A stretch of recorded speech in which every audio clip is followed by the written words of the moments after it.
Hello guys, நிறைய பேர் video subscribe பண்ணாம பார்த்துட்டு இருக்கீங்க. ஸோ கொஞ்சம் சப்ஸ்கிரைப் பண்ணிட்டு பாருங்க. அப்பதான் நாங்க போடுற வீடியோஸ் உங்களுக்கு நோட்டிஃபை ஆகும். ஓகே, இன்னைக்கு இந்த வீடியோல என்ன சம் பார்க்க போறோம்னா சாப்டர் 14 ஹோல்டிங் கம்பெனிஸ்ல இருந்து இல்லுஸ்ட்ரேஷன் 2 தான் பார்க்க போறோம்.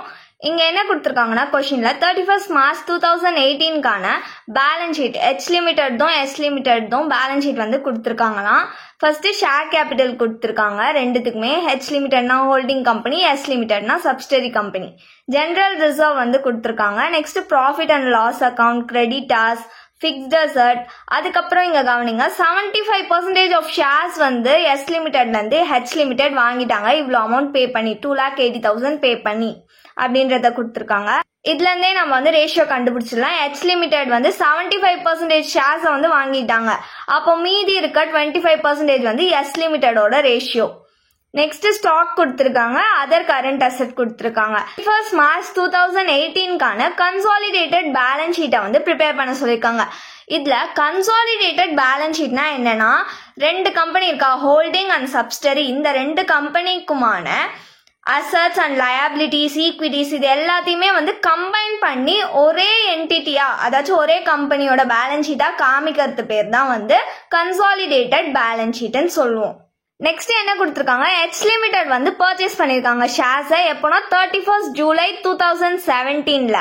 நெக்ஸ்ட் S லிமிடெட் வந்து ப்ராஃபிட் earn பண்றாங்க. எவ்வளோனா 45,000 ப்ராஃபிட்டா earn பண்றாங்க. January 2018 S லிமிடெட் வந்து H லிமிடெட்க்கு கூட்ஸை விற்கிறாங்க. எவ்வளோ மதிப்புள்ள கூட்ஸ்னா 15,000 மதிப்புள்ள கூட்ஸை 20,000 வித்துறாங்களாம். 31st March 2018 வந்து நம்ம பேலன்ஸ் ஷீட் ப்ரிப்பேர் பண்ண போறோம்ல, அந்த நாள் அன்னைக்கு பாதி கூட்ஸ் S லிமிடெட் வந்து வித்தாங்களே H லிமிடெட் கிட்ட, அதுல பாதி கூட்ஸ் வந்து இன்னும் விற்காமலே H லிமிடெடோட குடோன்ல இருக்குன்றாங்க. இதுக்கான ஒர்க்கிங் நோட்ஸை நம்மள கொடுக்க சொல்லியிருக்காங்க. சம்குள்ள போலாமா? ஒர்க்கிங் நோட்ஸ்ல ஃபர்ஸ்ட் நம்ம ஹோல்டிங் அண்ட் மைனாரிட்டி ரேஷியோ தான் கண்டுபிடிக்க போறோம். கொஸ்டின்லயே வந்து கொடுத்துட்டாங்க, இது மாதிரி வந்து 75% ஆஃப் ஷேர்ஸை வந்து H லிமிடெட் வாங்கிட்டாங்கன்ட்டு. அப்போ ஹோல்டிங்க்கு வந்து 75%, மைனாரிட்டிக்கு வந்து 100ல 75 போயிடுச்சுன்னா ஹோல் பர்சன்டேஜ் வந்து 100% தானே. அதில் வந்து 75% ஹோல்டிங் கம்பெனி எடுத்துட்டாங்க. அப்போ 75 - 100 எவ்வளோ, 25. 25 வந்து மைனாரிட்டிக்கு. இப்போ இதை நம்ம சிம்பிளிஃபை பண்ணிக்கலாம். 25 1s are 25, 25 3s are 75. So 3:1 simplify பண்ணா. இதுதான் இப்போ ஹோல்டிங் அண்ட் மைனாரிட்டியோட ரேஷியோ. நெக்ஸ்ட் வந்து ரெவென்யூ ப்ராஃபிட் கண்டுபிடிப்போமா? ரெவென்யூ ப்ராஃபிட்ன்றது என்னதுன்னா, ஒரு கம்பெனியை வாங்கினதுக்கு அப்புறமா நம்ம எவ்வளவு சம்பாதிக்கிறோமோ அது பேர் தான் ரெவென்யூ ப்ராஃபிட்னு சொல்லுவோம். 45,000 ப்ராஃபிட் வந்து earn பண்ணியிருக்காங்க S லிமிடெட். கம்பெனியை H லிமிடெட் எப்போ வாங்கியிருக்காங்கன்னா 31st July 2017 வாங்கியிருக்காங்க. நம்ம பேலன்ஸ் ஷீட் ப்ரிப்பேர் பண்ண போறது வந்து 31st March 2018 balance sheet prepare பண்ண போறோம். எத்தனை மாசம் ஆகுதுன்னா அவங்க வாங்கி August, September, October, November, December, ஜனவரி, பிப்ரவரி, மார்ச். மார்ச் வந்து 31st தானே நம்ம பேலன்ஸ் ஷீட் ப்ரிப்பேர் பண்ண போறோம், அதனால மார்ச்சும் சேர்த்துப்போம். அப்போ 8 months டோட்டலா 8/12. நம்ம இதை கால்குலேட் பண்ணோம்னா நம்மளுக்கு 30,000 கிடைக்கும். இப்போ இந்த 30,000 தான் நம்ம வந்து ஹோல்டிங்க்கும் சப்சிடரிக்கும் அதோட ரேஷியோ படி, இந்த ரேஷியோ இருக்குல்ல 3:1, இதுல வந்து பிரிச்சு தர போறோம். ஹோல்டிங் கம்பெனிக்கு பிரிச்சு தர போறோம். 30,000 இன்டூ ஹோல்டிங்க்கு வந்து 3, சப்சிடரிக்கு வந்து 1 ரேஷியோ. அப்போ 3, இது ரெண்டுத்தையும் ஆட் பண்ணி கீழே போட்டுக்கணும். 3/4. இதை நம்ம கால்குலேட் பண்ணோம்னா நம்மளுக்கு 22,500 rupees கிடைக்கும். சப்சிடரிக்கு 30,000 இன்டூ 1 ரேஷியோ, ஸோ 1/4. இதை நம்ம கால்குலேட் பண்ணோம்னா நம்மளுக்கு 7,500 கிடைக்கும். நெக்ஸ்ட் நம்ம கேபிட்டல் ப்ராஃபிட் கண்டுபிடிக்கணும். கேபிட்டல் ப்ராஃபிட்டோட ஃபார்மேட் என்னது, first general reserve. General reserve வந்து பேலன்ஸ் ஷீட்ல கொடுத்துருக்க சப்சிடரி அமௌண்ட் தான் நம்ம எடுத்துப்போம். ஜெனரல் ரிசர்வுக்கு எவ்வளவு கொடுத்துருக்காங்கன்னா S லிமிடெட்ல 70,000 கொடுத்துருக்காங்க. Plus profit and loss account, இதுவுமே நம்ம சப்சிடரி அமௌண்ட் தான் எடுத்துப்போம். எவ்வளோனா 55,000 கொடுத்திருக்காங்க. இப்போ இது ரெண்டுத்தையும் ஆட் பண்ணோம்னா நம்மளுக்கு 1,25,000 கிடைக்கும். Next minus revenue profit. Revenue profit மட்டும் மொத்த அமௌண்ட் எடுத்துக்கணும். எவ்வளோ 30,000 கிடைச்சிச்சா, ஸோ 30,000. இப்போ இது ரெண்டுத்தையும் நம்ம மைனஸ் பண்ணோம்னா நம்மளுக்கு 95,000 கிடைக்கும். இதுதான் கேபிட்டல் ப்ராஃபிட். இந்த கேபிட்டல் ப்ராஃபிட் நம்மளுக்கு கிடைச்சிச்சுல, இதை நம்ம ஹோல்டிங்க்கும் சப்சிடரிக்கும் பிரிச்சு தர போறோம் ரேஷியோ படி. ஹெச் லிமிடெட்க்கு எவ்வளோ 95,000 இன்டூ 3 ரேஷியோ 3/4. இதை நம்ம கால்குலேட் பண்ணோம்னா நம்மளுக்கு 71,250 கிடைக்கும். நெக்ஸ்ட் சப்சிடரிக்கு பிரிச்சு தர போறோம் 95,000. அதோட ரேஷியோ வந்து 1/4. இதை நம்ம கால்குலேட் பண்ணோம்னா நம்மளுக்கு 23,750 rupees கிடைக்கும். நெக்ஸ்ட் நம்ம மைனாரிட்டி இன்ட்ரெஸ்ட் கால்குலேட் பண்ணணும். இதுல first face value of minority share கண்டுபிடிக்கணும். இது எப்படி கண்டுபிடிக்கணும்னா கொஸ்டின்ல பாருங்க, ஷேர் கேபிட்டல்னு எஸ் லிமிடெட்க்கு எவ்வளவு கொடுத்துருக்காங்க, 2 lakh கொடுத்துருக்காங்களா. ஸோ 2 lakh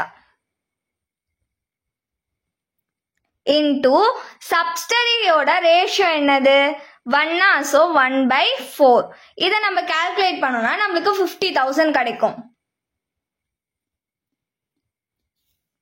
நெக்ஸ்ட் பிளஸ் மைனாரிட்டியோட கேபிட்டல் ப்ராஃபிட்.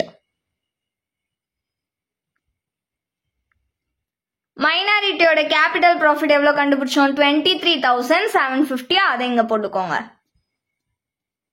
இப்போ இது ரெண்டுத்தையும் நம்ம ஆட் பண்ணோம்னா 73,750 rupees கிடைக்குது. இதோட பிளஸ் மைனாரிட்டி ரெவென்யூ ப்ராஃபிட். மைனாரிட்டியோட ரெவென்யூ ப்ராஃபிட் இங்க கண்டுபிடிச்சோம்னா 7,500. இதை எடுத்துட்டு போய் அங்க சப்ஸ்டிட்யூட் பண்ணிக்கலாம். எவ்வளோ 7,500. இப்போ இது ரெண்டுத்தையும் ஆட் பண்ணோம்னா நம்மளுக்கு 81,250 rupees கிடைக்கும். இதுதான் நம்மளோட மைனாரிட்டி இன்ட்ரெஸ்ட். இதை தான் எடுத்துட்டு போய் நம்ம லயபிலிட்டி சைட் காமிப்போம்.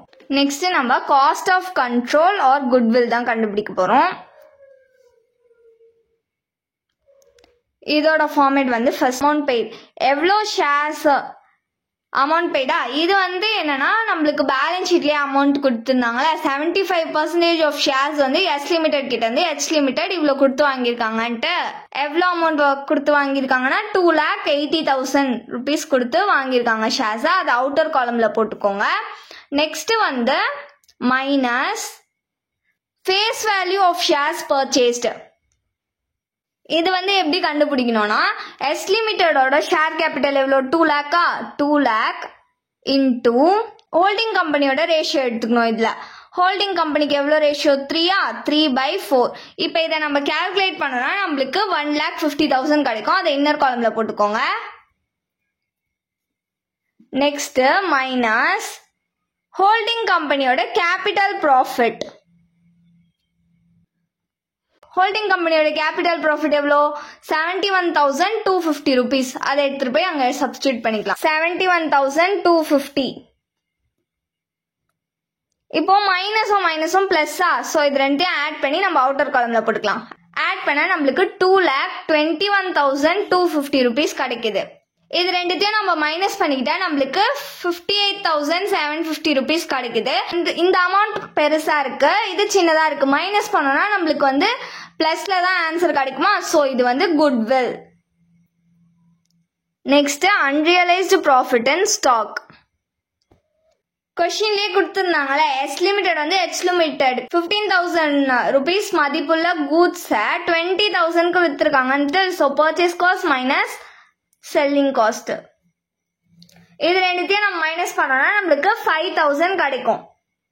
5,000 இன்டூ நம்ம பேலன்ஸ் ஷீட் ப்ரிப்பேர் பண்றப்போ பாதி கூட்ஸ் வந்து இன்னும் வந்து விற்காம இருக்கு அப்படின்னு சொன்னாங்களே, பாதினா 1/2. ஸோ இதை நம்ம கால்குலேட் பண்ணோம்னா நம்மளுக்கு 2,500 கிடைக்கும். இந்த 2,500 இருக்குல்ல அன்ரியலைஸ்டு ப்ராஃபிட், இதை வந்து லயபிலிட்டி சைடும் காமிப்போம், அசெட் சைடும் காமிப்போம். ரெண்டு சைடுமே மைனஸ் பண்ணி தான் காமிப்போம். இப்போ வந்து பேலன்ஸ் ஷீட்டுக்கு ஒர்க்கிங் நோட்ஸ் ப்ரிப்பேர் பண்ணலாம். First equity and liability, share holders fund. அதுக்கு கீழே ஷேர் கேபிட்டல். பேலன்ஸ் ஷீட்டை பொறுத்த வரைக்கும் நம்ம இது வரைக்கும் எடுக்காத யூஸ் பண்ணாத அமௌண்ட்டை மட்டும்தான் இந்த பேலன்ஸ் ஷீட்ல நம்ம என்டர் பண்ணுவோம். ஷேர் கேபிட்டல்ல வந்து நம்ம சப்சிடரியோட அமௌண்ட் வந்து யூஸ் பண்ணிட்டோம், ஹோல்டிங்கோட அமௌண்ட் மட்டும் தான் யூஸ் பண்ணல. ஸோ 8 lakh எடுத்து அவுட்டர் காலம்ல போட்டுக்கோங்க.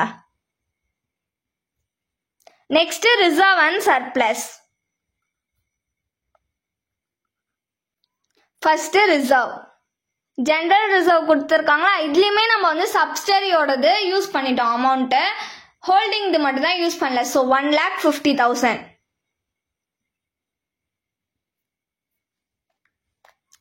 Next surplus. சர்ப்ளஸ்னாலே ப்ராஃபிட்டை தான் நம்ம சர்ப்ளஸ்ன்னு சொல்லுவோம். பிஎன்எல் அக்கௌண்ட் கொடுத்துருக்காங்களா பேலன்ஸ் ஷீட்ல, அதுலயுமே நம்ம வந்து என்ன பண்ணிட்டோம், சப்சிடரியோட அமௌண்ட் வந்து யூஸ் பண்ணிட்டோம், யூஸ் பண்ணாத அமௌண்ட் வந்து ஹோல்டிங் தான். ஸோ அந்த 90,000 இங்க போட்டுக்கலாம், இன்னர் காலம்ல போட்டுக்கோங்க. இது கூட வந்து ரெவென்யூ ப்ராஃபிட்டை ஆட் பண்ணிக்கலாம், அதுவும் ஒரு ப்ராஃபிட் தானே. ஸோ ரெவென்யூ ப்ராஃபிட்ல வந்து நம்ம சப்சிடரி இது யூஸ் பண்ணிட்டோம் மைனாரிட்டி இன்ட்ரெஸ்ட் போடும் போது, ஆனா ஹோல்டிங் தான் இன்னும் யூஸ் பண்ணல. அப்ப அந்த அமௌண்ட் தான் எடுத்துக்கணும். 22,500 ஆட் பண்ணா நம்மளுக்கு வந்து 1,12,500 rupees கிடைக்குதா. இதோட நான் சொன்னால அன்ரியலைஸ்டு ப்ராஃபிட் மைனஸ் பண்ணிக்கணும், மைனஸ் அன்ரியலைஸ்டு ப்ராஃபிட், ஏன்னா அது இன்னும் நம்மளுக்கு கிடைக்காத ப்ராஃபிட், அதனால அதை மைனஸ் பண்ணிக்கிறோம். எவ்வளோ 2,500 மைனஸ் பண்ணிக்கிட்டா நம்மளுக்கு 1,10,000 இருக்கு. இப்போ நம்ம ரிசர்வ் அண்ட் சர்ப்ளஸ் ஆட் பண்ணிக்கலாம். இது ரெண்டுத்தையும் ஆட் பண்ணிட்டா நம்மளுக்கு 2,60,000. நெக்ஸ்ட் வந்து ட்ரேட் பேயபிள். ட்ரேட் பேயபிள் கீழே என்ன வரும், சன்ட்ரி கிரெடிட்டார்ஸ் வருமா. ஹெச் லிமிடெட்க்கும் எஸ் லிமிடெட்க்கும் ரெண்டுத்துக்குமே கொடுத்துருக்காங்க. அந்த நம்ம ஹெச் லிமிடெட் தான் யூஸ் பண்ணல, எஸ் லிமிடெடோட அமௌண்ட்டும் யூஸ் பண்ணல. ஸோ ரெண்டுத்தையுமே எழுதிக்கலாம். ஹெச் லிமிடெட்க்கு எவ்வளவு கொடுத்துருக்காங்கன்னா 1,20,000 கொடுத்துருக்காங்க. எஸ் லிமிடெட்க்கு வந்து 80,000 கொடுத்துருக்காங்க. இப்போ இது ரெண்டுத்தையும் ஆட் பண்ணி அவுட்டர் காலம்ல போட்டுக்கிட்டோம்னா 2 lakh. லயபிலிட்டி சைடு இப்போ முடிஞ்சிச்சு. இப்போ அசெட், டேஞ்சபிள் அசெட் கொடுத்துருக்காங்க. டேஞ்சபிள் அசெட் கீழே வந்து ஃபிக்ஸ்ட் அசெட் வருமா. ஹோல்டிங் அண்ட் சப்சிடரி கம்பெனி ரெண்டு அமௌண்ட்டுமே நம்ம யூஸ் பண்ணல. ஹோல்டிங்க்கு வந்து எவ்வளவு கொடுத்துருக்காங்கன்னா 5,50,000 கொடுத்துருக்காங்க. நெக்ஸ்ட் சப்சிடரிக்கு வந்து 1 lakh கொடுத்துருக்காங்க. இப்போ இது ரெண்டுத்தையும் நம்ம ஆட் பண்ணோம்னா நம்மளுக்கு 6,50,000. நெக்ஸ்ட் இன்டான்ஜிபிள் அசெட் போட்டுக்கணும். அதில் வந்து குட்வில் நம்ம வந்து கண்டுபிடிச்சிருக்கோம்ல, அந்த குட்வில் வரும். எவ்வளோ குட்வில் கண்டுபிடிச்சோம், 58,750 rupees கண்டுபிடிச்சோம். Next stock. ஸ்டாக் வந்து நம்ம ஹெச் லிமிடெட் தான் யூஸ் பண்ணல, சப்சிடரி இதுவுமே யூஸ் பண்ணல. ஸோ ரெண்டுத்தையுமே போட்டுக்கணும். ஹெச் லிமிடெட்க்கு எவ்வளோ கொடுத்துருக்காங்கன்னா 1,05,000 கொடுத்துருக்காங்க. சப்சிடரிக்கு வந்து 1,77,000 கொடுத்துருக்காங்க. இது ரெண்டுத்தையும் ஆட் பண்ணி இன்னர் காலம்லேயே போட்டுக்கலாம். ஏன்னா வந்து அன்ரியலைஸ்டு ப்ராஃபிட் இருக்குல்ல, அதை வந்து ஸ்டாக்கோட மைனஸ் பண்ணிக்கணும். இது ரெண்டுத்தையும் ஆட் பண்ணோன்னா நம்மளுக்கு 2,82,000 கிடைக்குது. Next minus unrealised profit 2,500 unrealised profit. இதை மைனஸ் பண்ணோம்னா நம்மளுக்கு 2,79,500 கிடைக்குது. நெக்ஸ்ட் அதர் கரண்ட் அசெட் கொடுத்துருக்காங்க. இது வந்து ஹெச் லிமிடெட் தான் நம்ம யூஸ் பண்ணல, அதுக்கப்புறம் எஸ் லிமிடெட் அமௌண்ட்டும் யூஸ் பண்ணல. ஹெச் லிமிடெட்க்கு எவ்வளவு கொடுத்துருக்காங்க 2,25,000 கொடுத்துருக்காங்க. எஸ் லிமிடெட்க்கு வந்து 1,28,000 கொடுத்துருக்காங்க. இப்போ இது ரெண்டுத்தையும் ஆட் பண்ணி அவுட்டர் காலம்ல போட்டோம்னா 3,53,000. பேலன்ஸ் ஷீட்டோட ஃபார்மேட் வந்து particulars, note number, rupees. First equities and liabilities, அதுக்கு கீழே ஷேர் ஹோல்டர்ஸ் ஃபண்ட், அதுக்கு கீழே share capital, next reserve and surplus, share கேபிட்டலோட நோட் நம்பர் 1, ரிசர்வ் அண்ட் சர்ப்ளஸோட நோட் நம்பர் 2. இப்போ ஷேர் கேபிட்டலோட அமௌண்ட் எவ்வளோ? 8 lakh. Next reserve and surplus வந்து நம்ம ஆட் பண்ணோம்ல, ரிசர்வ் அண்ட் சர்ப்ளஸ்க்கு எவ்வளோ கண்டுபிடிச்சோம்? 2,60,000. அதை எடுத்துட்டு போய் அங்கே என்டர் பண்ணிக்கலாம். எவ்வளோ? 2,60,000. Next minority interest. இது வந்து நம்ம ஒர்க்கிங் நோட்ஸ்ல கண்டுபிடிச்சோம்ல, அந்த அமௌண்ட் போட்டுக்கணும். இதுக்கு வந்து நோட் நம்பர் கிடையாது. எவ்வளோ அமௌண்ட் கண்டுபிடிச்சோம்னா 81,250 rupees. Next current liabilities. அதுக்கு கீழே ட்ரேட் பேயபிள்ஸ், அதோட நோட் நம்பர் 3. ட்ரேட் பேயபிள்ல நம்மளுக்கு எவ்வளோ கிடைச்சிருக்கு? 2 lakh. இதை எடுத்துட்டு போய் அங்கே சப்ஸ்டியூட் பண்ணிக்கலாம். 2 lakh. லயபிலிட்டி சைடு இவ்வளோதான் இருக்கு. இது எல்லாத்தையும் நம்ம ஆட் பண்ணோம்னா நம்மளுக்கு 13,41,250 rupees கிடைக்கும். இப்போ அசெட் சைட் கால்குலேட் பண்ணலாம். ஃபர்ஸ்ட் வந்து non current asset. Non current asset கீழே டான்ஜிபிள் அண்ட் இன்டான்ஜிபிள் அசெட் வரும். டான்ஜிபிள் அசெட்டோட நோட் நம்பர் 4, இன்டான்ஜிபிள்க்கு 5. நோட் நம்பர் வந்து கண்டினியூ ஆகும். டான்ஜிபிள் அசெட் எவ்வளோ கண்டுபிடிச்சிருக்கோம்? 6,50,000. இதை எடுத்துட்டு போய் அங்கே என்டர் பண்ணிக்கலாம். 6,50,000. நெக்ஸ்ட் இன்டான்ஜிபிள் அசெட், குட்வில் மட்டும் தானே இன்டான்ஜிபிள் அசெட். அது எவ்வளோ கண்டுபிடிச்சோம்? 58,750 rupees. நெக்ஸ்ட் வந்து கரண்ட் அசெட். அதுக்கு கீழே ஸ்டாக், அதர் கரண்ட் அசெட். ஸ்டாக்கோட நோட் நம்பர் வந்து 6, அதர் கரண்ட் அசெட்டோட நோட் நம்பர் 7. ஸ்டாக்குக்கு வந்து இங்க அமௌண்ட் கண்டுபிடிச்சிருக்கோம்ல, 2,79,500. அதை அங்க என்டர் பண்ணிக்கலாம். 2,79,500. அதர் கரண்ட் அசெட் வந்து 3,53,000 கண்டுபிடிச்சிருக்கோமா, அதை அங்க என்டர் பண்ணிக்கலாம். 3,53,000. நெக்ஸ்ட் இவ்வளோதான் அசெட் கொடுத்துருக்காங்க. இது எல்லாத்தையும் ஆட் பண்ணோம்னா நம்மளுக்கு 13,41,250 rupees கிடைச்சிடும். ரெண்டு சைடுமே டேலி ஆயிடுச்சு. அவ்வளோதான் இந்த சம். தேங்க்யூ.